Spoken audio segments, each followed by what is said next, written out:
Hey guys, பலாக்காய் வச்சு ஒரு பிரியாணி செய்யலாமா? ஸோ இது வந்து நான்வெஜ்க்கு ஈக்குவலாக இருக்கும். கண்டிப்பாக ட்ரை பண்ணி பாருங்கள்.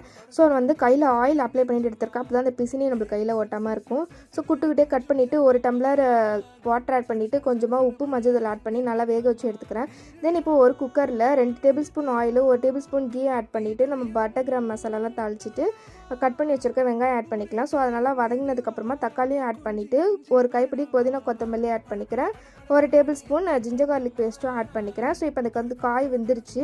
நம்ம அது உப்பு ஆட் பண்ணிவிட்டு அந்த காய் அதிலே போட்டு garam masala, mutton masala, chilli powder இது எல்லாத்தையுமே போட்டு நல்லா வதக்கிட்டு 2 டேபிள் ஸ்பூன் வந்து தயிர் எடுத்திருக்கேன். ஸோ அதையுமே நல்லா மிக்ஸ் பண்ணிவிட்டு நான் வந்து 2 கிளாஸ் பாஸ்மதி அரிசி எடுத்திருக்கேன். ஸோ அதனால் 3 கிளாஸ் வாட்டர் ஆட் பண்ணிவிட்டு நல்லா தண்ணி கொதிச்சு வந்ததுக்கப்புறமா ரைஸ் ஆட் பண்ணி குக்கர் போட்டு நான் 10 மினிட்ஸ் தம்லேயே வச்சுருவேன், சிம்மில் வச்சுட்டு.